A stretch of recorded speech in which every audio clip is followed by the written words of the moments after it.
we present Jimmy Clitheroe as the Clitheroe Kid, with Peter Sinclair, Patricia Burke, Leonard Williams, Danny Ross, and Diana Day in... I've got them taped.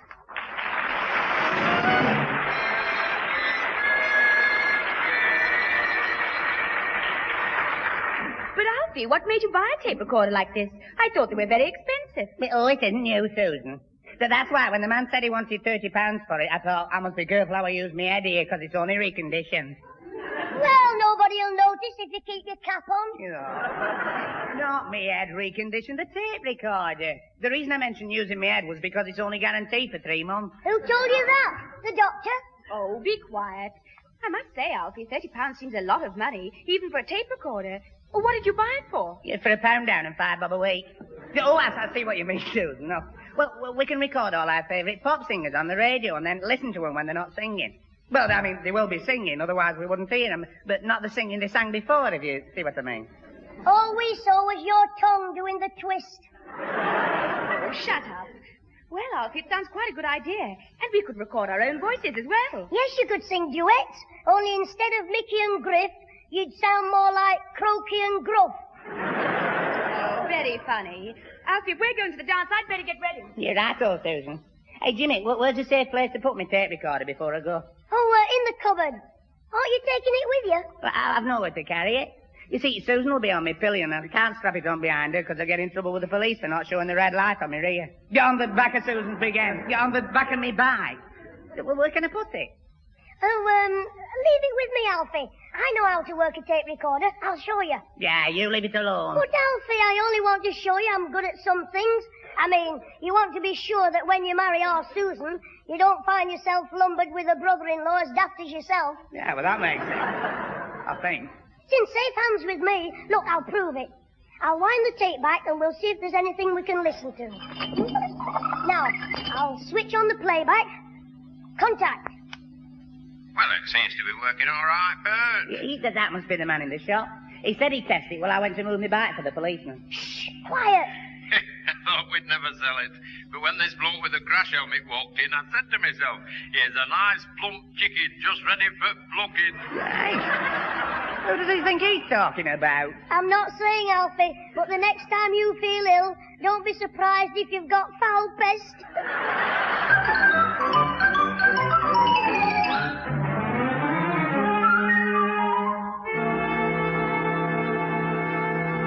But, Grandad, why don't you stop and listen? Look, I've got it all rigged up. But I've told you, Jimmy, I've got to go to the Rose and Crown. Tonight's the annual smoking concert and I'm the compere. Well, if you want some new jokes, listen to this tape recording of me mum and Mr. Craythorpe.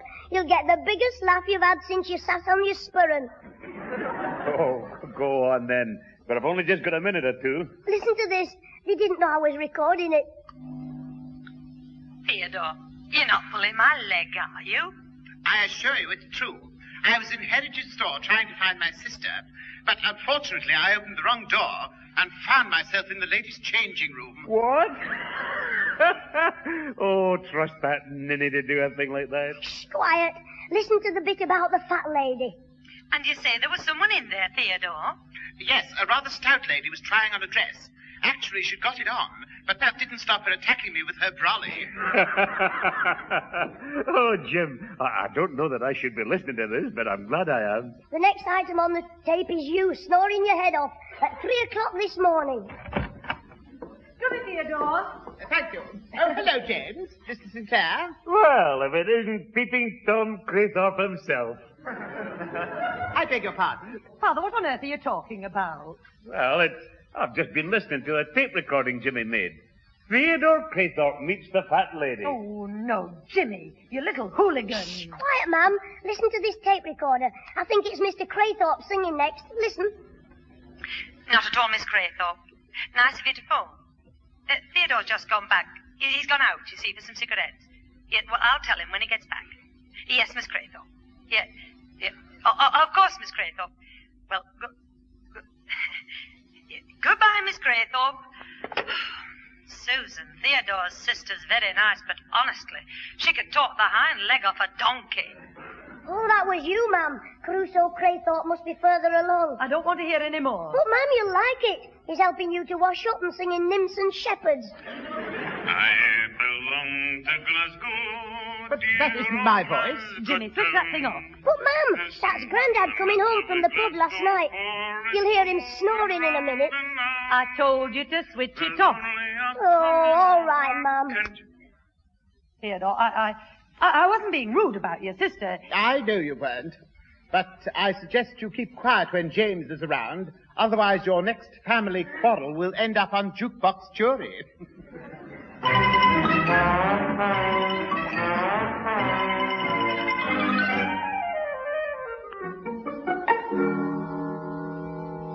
You'll tell Susan I'll call around later, will you, Jimmy? All right, Alfie. I'll tell Susan the spaniel as soon as she returns to the dog's home.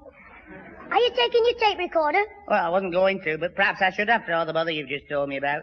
No wonder your Grandad didn't spank you with an empty beer bottle. Alfie, Grandad wouldn't do that. He might have broken it and lost the tuppence back. Hello, that's Mr. Whittle's knock. Hello, Mr. Whittle. Come in. Hi, Jim.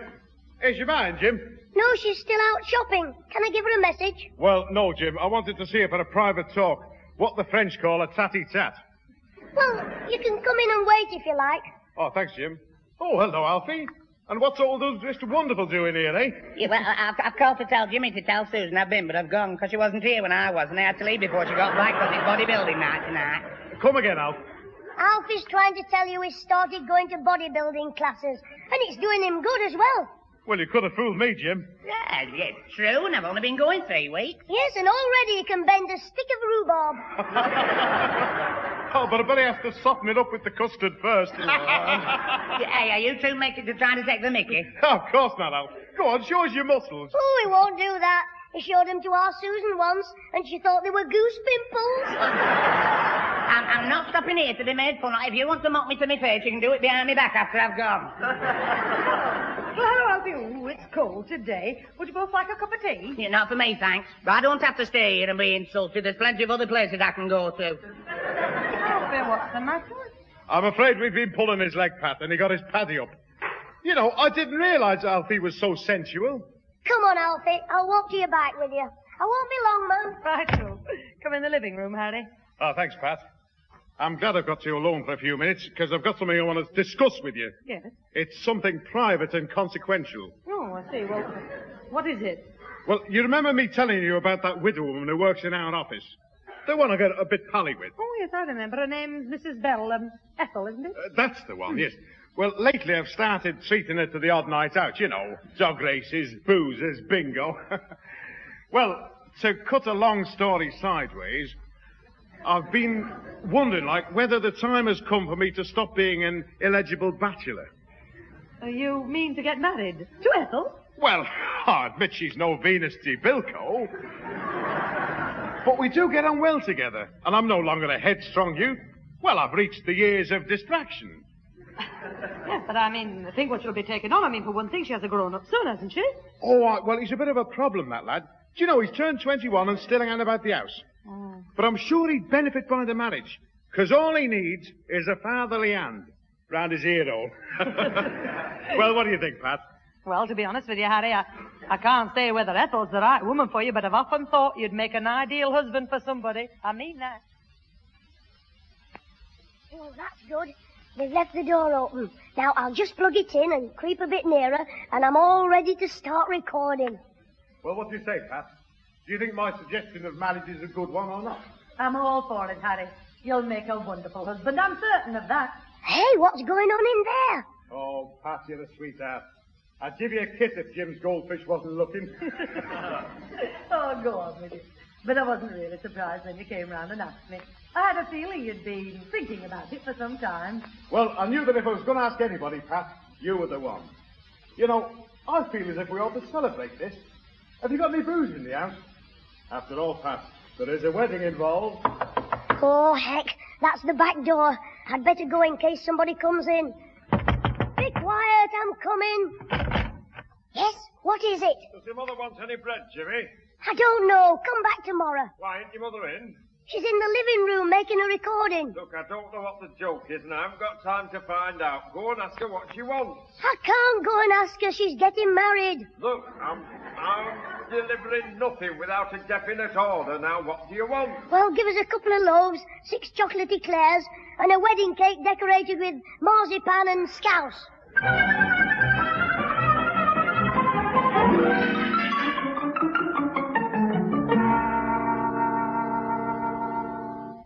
I feel as if we ought to celebrate this. Have you any booze in the house? After all, Pat, there is a wedding involved. Well, there you are, you two. Mum's getting married. Alfie, if you lend me £50, I'll start the collection for the wedding present. Oh, shut up. This is no time to be funny. Alfred is right, James. You don't seem to realize the seriousness of the situation. If they go through with this, you will have to call that lout Whittle father. Well, what do you expect me to call him, Auntie Nellie?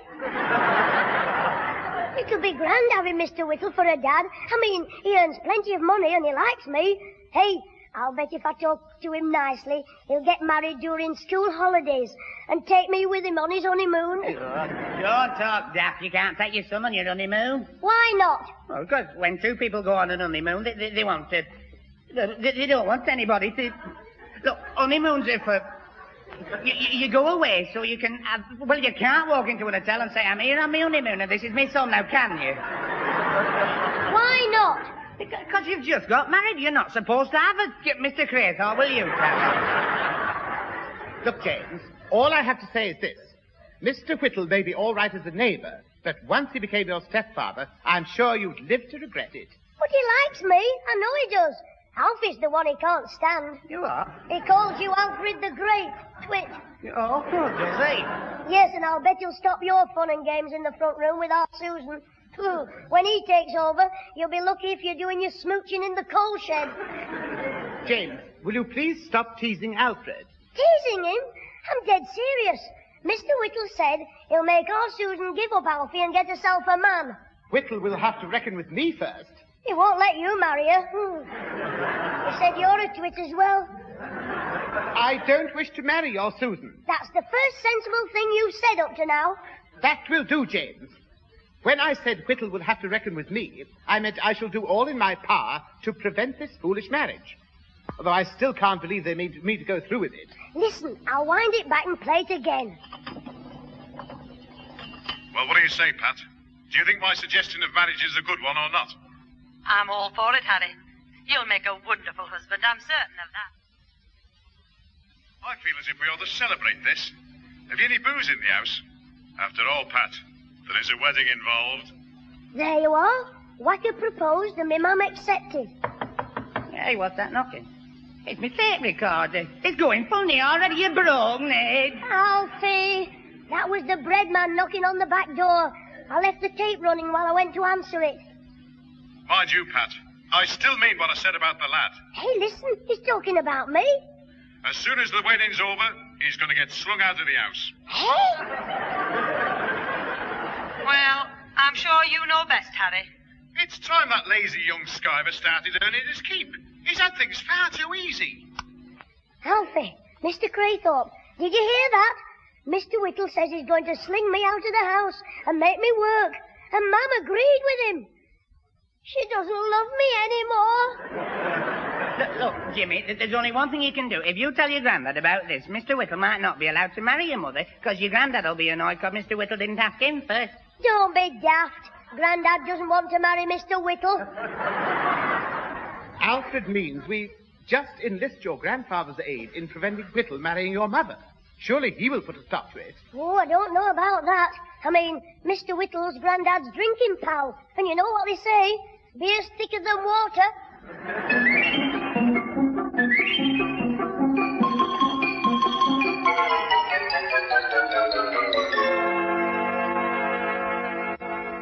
James, I don't think I should interfere, you know. Look, I'll need you to hold Grandad down while I tell him about the wedding. He'll be like a mad bull. He'll want to stick his bagpipes in Whittle's ear and blow his head off. Oh, very well. After you.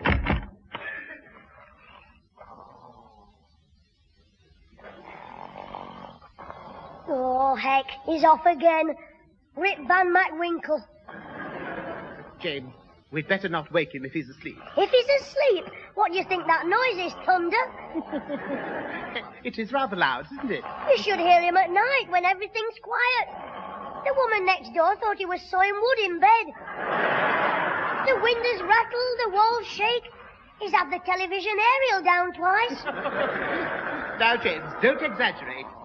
Mind, it does sound like sawing wood. That's one tree ready for trimming. He's speeding up. Must have oiled his teeth. James, do stop it. He's having a breather before he tackles the giant redwood.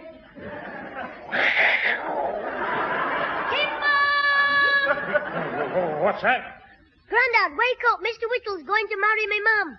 Yeah, good. Mr. Whittle and me mum are getting married. All right. Tell your mother to buy a plate. I'll give her the money. Oh, you dozy old lumberjack. What are you laughing at?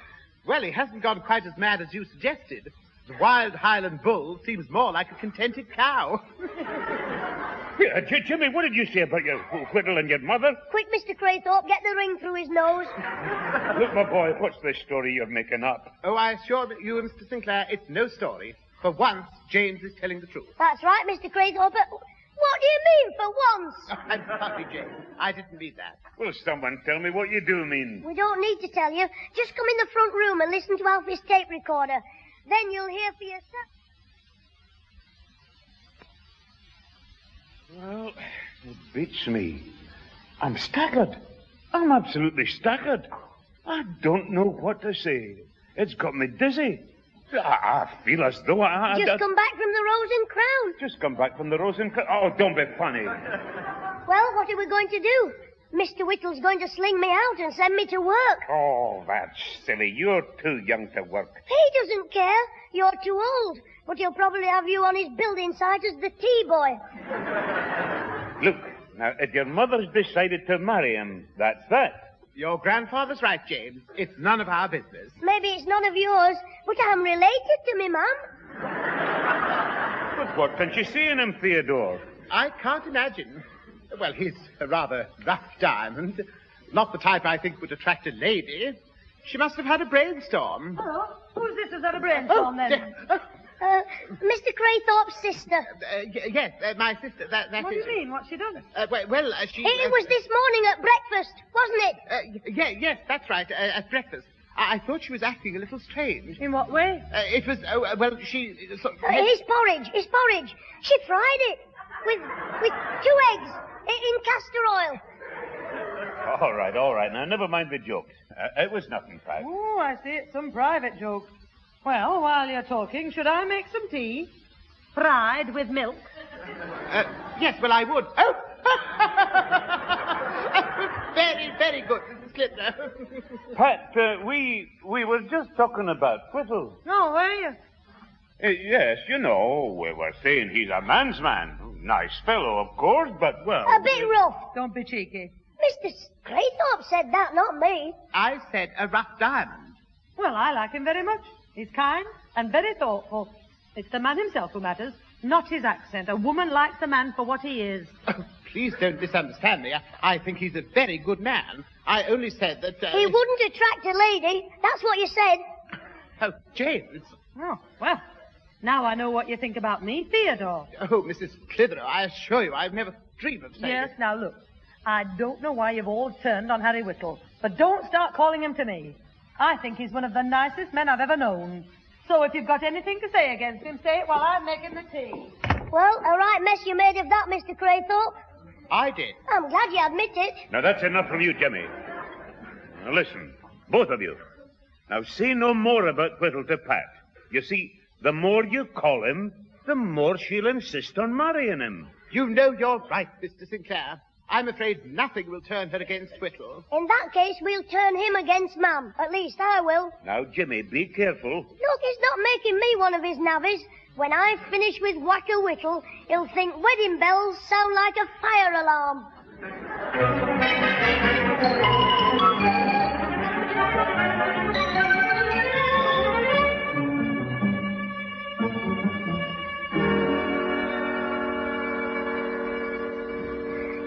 Mr. Whittle. You're very lucky, living here with your old dad and no women around. I don't know, Jim. Before my sister got married, she made this a real home. Always laughing and singing. You know, after a few bottles of brown ale, she could do knees up Mother Brown till the house rocked. And the way she could whistle. Just stuck 2 fingers in her mouth, and it sounded like the factory hooter. You don't find many ladies like our Aggie. Are you sure she wasn't your brother? No, what I mean is, women interfere. Look, you like watching football and wrestling on the telly, don't you? Oh, I do it all. I'm what the posh people call an obituary. Yes. Well, my mum, for instance, she can't stand those things. If you live with us, instead of Stanley Matthews, you'll be watching Andy Pandy. And when Mick the Mauler was tying somebody's neck in the ropes, you'll be looking at some clot in Swan Lake, strangling himself with his tights. Well, you can't have everything. I mean, if I was living with you, I might have to give up some of me sporting pursuances. But at least I wouldn't have to do my own cooking. You would if you had any sense. Now, don't try and tell me your mother's not a good cook. She's a regular fanny addict. But she's too busy now, and Susan does it. Well, that's all right. She went to a special school, didn't she, to study desiccated science? Yes, and when she left, they gave her a cookery book and a stomach pump. The only thing she likes to cook is apple dumplings. Well, apple dumplings is very nice. For breakfast. And they're that heavy. Yesterday it took 3 of us to lift 1 dumpling onto the table. Now then, Jim, I'm not going to swallow that. We didn't swallow it either. Me Grandad gave it to Mr. Jackson's Great Dane, and he was nearly arrested for cruelty to animals. A Great Dane, and the dumpling was that heavy, it crawled home looking like a dachshund. But what does she put in them? Lead filings? I don't know, but ours is the only house in the street with a bow-legged gas stove. Hey, I'm not kidding, Jim. You're a better storyteller than that woman who wears the hairnet on the telly, Enid Blyton. Well, now, I've got a bit of work to do, Jim, so I must get on with it. Not that I don't enjoy your humorous antidote. Look, come back later if you want to. All right, Mr. Whittle. I'll see you after. Right, yeah. Hey, little worker. Hey, and bring us a few apple dumplings from me garden. I'm starting the rockery. He's as funny as a toothache. I'd like to throw the rockery at his head. Oh, sorry, lady. That's all right, love. You seem to be in a bit of a daydream. I've got a lot on my mind. Oh, have you? What is it? The Berlin problem or the price of lollipops? You ought to team up with Mr. Whittle. Out of the mouths of children, that's what Harry says. You live near here, then? Next door. My name's Jimmy Clitheroe. Well, I'm going to be living here soon, so we'll be neighbours. My name's Mrs. Bell. Ethel Bell. At least for the moment, it is. You're going to live in Mr. Whittle's house? Oh, I suppose you're buying it when he moves in with us after the wedding. Harry Whittle? Why should he move in with you? Well, he's going to marry me mum. He asked her yesterday. He asked your mother? Oh, you're mistaken. I am not. Me Grandad and everybody else heard it. Well, the Bluebeard. Wait till I see Mr. Harry Whittle. Why, what's wrong? Never mind. Just you run along. Well, I have a word with Mr. Whittle in private. Off you go, Sonny. Tell your mother to have her wedding dress dyed black. Yes, Mrs. Bell. See you again. Sometimes I don't understand women at all. Ethel! Hello, sweetheart. So what do I owe this unexpurgated pleasure? I've come for the funeral. Whose funeral? Yours, you brutal bigamist. Oh! Hey, what's the smack for? To match this one.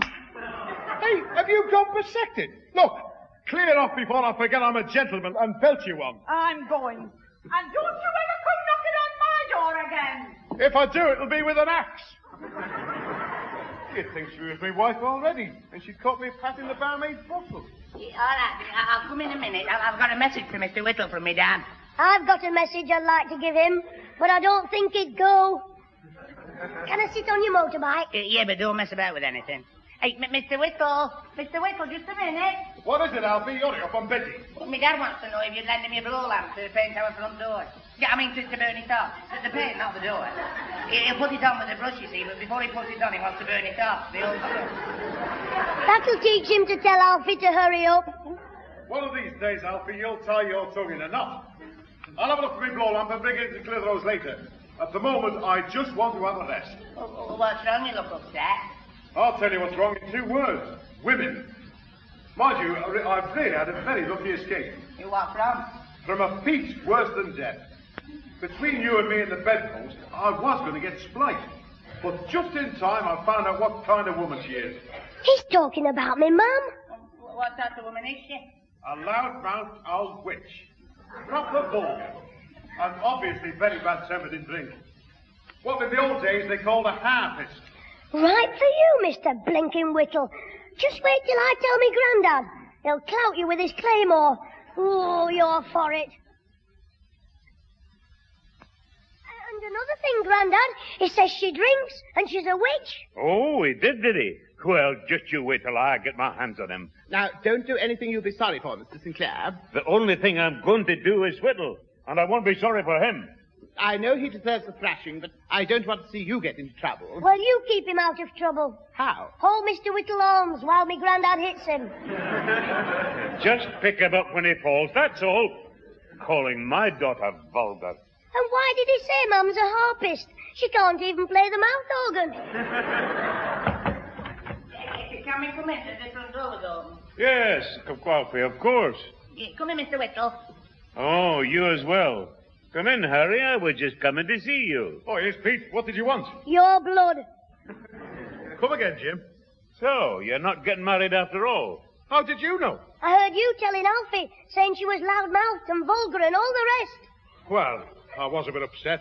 Mind you, she's certainly no lady. That doesn't. Get your coat off, Whittle, before I knock it off. What do you mean, Pete? Come on, put your hands up. I'm going to give you the hiding you deserve. Please, gentlemen, let us have no violence. Oh, quiet, Mr. Craythorpe. Get your watch out and be the timekeeper. I'll referee. Hey, you stop encouraging them. You go upstairs and get a towel. Yeah, I'm not going to be a second. I mean to stuff in your mouth. Whittle, are you going to fight or are you a coward? Oh, what is this? Have you gone mad? Ask this flat-faced fiancé of yours. Flat-faced fiancé? It will be flat when he takes his foot off it. Go on, Whittle. Go on. Here she is, my loud-mouthed, vulgar, drunken daughter. Go on. Oh, how dare you talk about me like that? That's what Mr. Whittle called you when he told Alfie he wasn't marrying you. Me? Mr. Whittle is marrying Ethel Bell. But I took it down on the tape recorder when he was in the front room asking you to marry him. I was telling your mother about Ethel. Oh, heck. You eavesdrop with a tape recorder now, do you? I'm sorry, Mum. Oh, well, it was a storm in a teacup.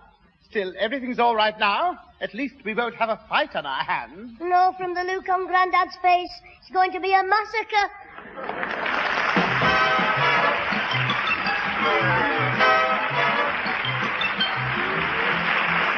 Those involved with the Clitheroe Kid this week were Peter Sinclair's grandfather, Patricia Burke's mother, Leonard Williams as both Theodore Craythorpe and Harry Whittle, Danny Ross as Alfie Hall, and Diana Day as Susan. Also appearing were Brian Truman and Barbara Miller. The recorded program, written by James Casey and Frank Roscoe, was produced by James Casey and starred Jimmy Clitheroe as the Kid himself.